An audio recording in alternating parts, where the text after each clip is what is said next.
Hello, Safe Haven family. Happy Mother's Day to all the moms here. I am going to read my newsletter to you. For those of you who don't want to take the time to read, I'm going to read most of it. So first part of the newsletter talks about faith and hope. I've talked about faith quite a bit this year. Faith is such an integral part of my walk with God, and it's so important to God to know that we have great faith in Him. But today I want to talk about a close cousin to faith, hope. Sometimes we think that hope is kind of weak. No offense to anybody here named Hope. It can seem like it's not important because it seems like there might be a hint of doubt in hope. But not necessarily. I'm going to show you how faith and hope work together as you wait for the promises to be fulfilled in your life. Faith and hope are companions in the waiting. Faith and hope are like two close friends walking hand in hand through life's uncertain paths. Though they are different, they depend on each other to keep us steady when the road ahead is long or unclear. Let's talk about faith. Faith is believing, a confident trust in God's character, His promises, and His goodness, even when we can't see how things will work out. Faith says, I know God will be faithful. It anchors us to truth, reminding us that what God has said, He will surely do. Now, faith is the substance of things hoped for, the evidence of things not seen. Hebrews 11:1. Now, let's talk about hope. Hope is expecting, a joyful anticipation that what God has promised will come to pass. Hope lifts our eyes toward the future. It keeps our hearts from growing weary while we wait. Hope whispers, it's not over yet. God is still working. We have this hope as an anchor for the soul, firm and secure. Hebrews 6:19. How they work together. Faith believes that God can. Hope expects that He will. Faith looks back and sees God's faithfulness in the past. Hope looks forward and sees the goodness that's still to come. Together, they give us the strength to wait well, not in despair or impatience, but in quiet confidence.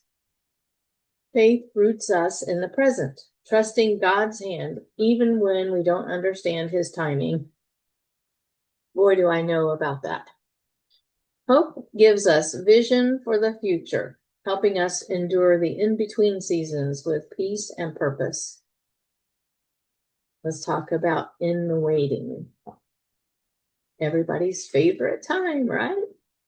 When we are waiting for something deeply desired, a prayer answered, a door opened, a heart healed, faith and hope become our companions. Faith keeps us from giving up. Hope keeps us from giving in to disappointment or discouragement. Faith reminds us that God is able. Hope reminds us that God is good. And when these two work together, our waiting becomes more than just passing time.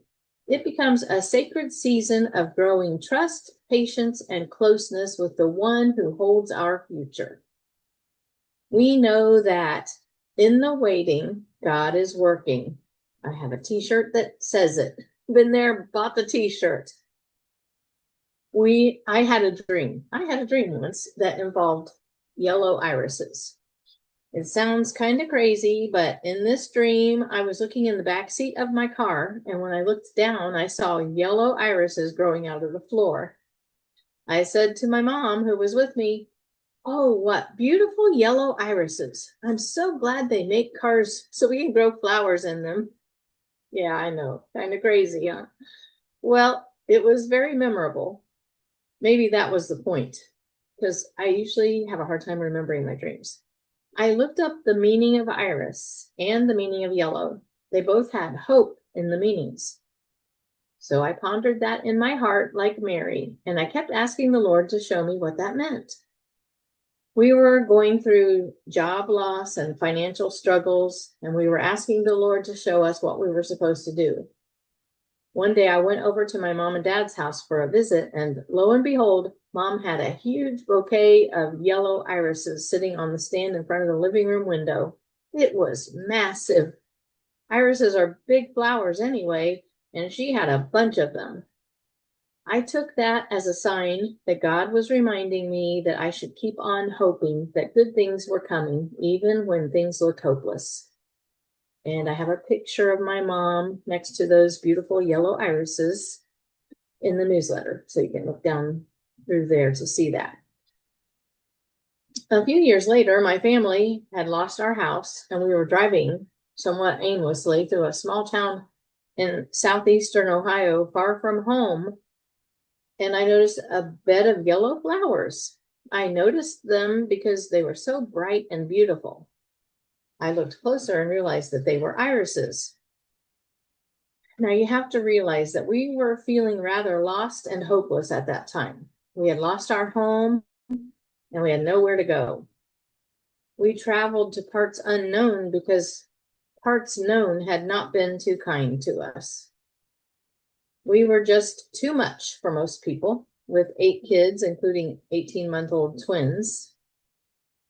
So we were praying, seeking God for an answer about what we were supposed to do next, and driving around waiting for him to answer us. It was hot, and we didn't have anywhere cool to stop and get out. It was very miserable, very scary, actually. And then I saw those yellow irises, symbols of hope. Hope did rise in my heart, and I told Gary everything was going to be all right. God was with us, and he was giving us signs that we should remain hopeful. The Lord delivered us from that hopeless situation and took us to further parts unknown later on. We had some amazing experiences of miraculous provision, from Kansas City to Colorado to Arizona and back to Kansas City. But I always remembered that he showed me beautiful yellow irises when I needed a boost of hope. And because of that hope, I was able to hold on to my faith. I made a devotional journal for you to download free, and it will help you to process the importance of faith and hope in your life. And you can get it free. You scroll down further, and there's a link there. I wrote a limerick to go with this lesson. There once was a heart learning to cope, held steady by faith and strengthened by hope. Though waiting felt long, she sang a soft song. My faith helps me keep a wide scope. And then I've got some products here you can look at. I made a product for Mother's Day. Actually made 2. First one is called 5 Truths God Says About Your Role. The big title is You Are Not Just a Mom. And it talks about the significance of being a mom, what being a mom entails, and how important the role is. And then I made a workbook to go along with that, so that if you like to journal, go deeper into this topic, you can get this workbook.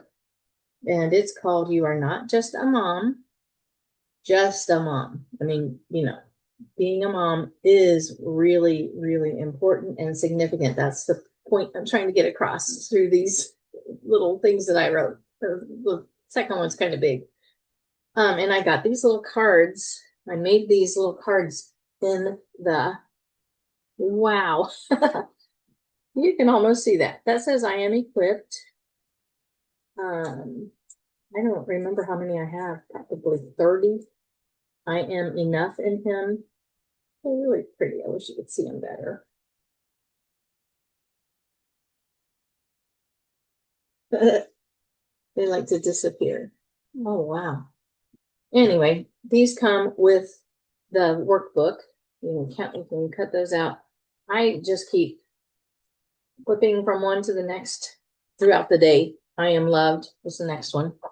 To remind myself how God sees me. And that's what the first one is a small little 12 pages, I think. The workbook is more like, oh gosh, 30 some pages. But this one is called You Are Not Just a Mom, a gentle workbook to help you see yourself as God does. And it's really pretty. Scroll down and see how pretty these are. And then I also made a workbook, special keepsake for Mother's Day for your kids to do. And it's called Just Me and My Mom. And they can do that for Mother's Day and let you know how much they love you and what they appreciate about you. Oh, I wrote in here in the newsletter, do you ever feel like you're getting the short end of the stick as a mom? You pour all your love and care into your kids and they barely seem to notice. Here's the perfect way to encourage your kids to express how they feel about you, Mom. And so that's what the workbook for the kids is about. Remember, I do coaching, and that's here too. With a link you can click. I do tutoring, and you can just let me know, reply, and let me know if any of your kids need some tutoring. I've got a health tip here, an apple a day. It really is important to eat at least an apple a day. Helps with all of the plumbing, if you know what I mean. And I've got a freebie corner, got some neat freebies. I've got patriotic stickers and a t-shirt with free shipping. Favorite recipe, cranberry jello salad with walnuts. You can book a 15-minute call with me. Just click the link, this Calendly link, and set up an appointment to talk with me for 15 minutes about what's going on in your homeschool. If you have any problems or any kind of questions or just want to talk to me, I would love that. Remember to pass this newsletter on to anyone else who would benefit from it and like to read these things that I've written here. And all my links for places that you can find me and all my stuff that I've made. I've been making so much stuff, and I'm very thankful that I've been able to do that. So I will let you go for now and see you next time.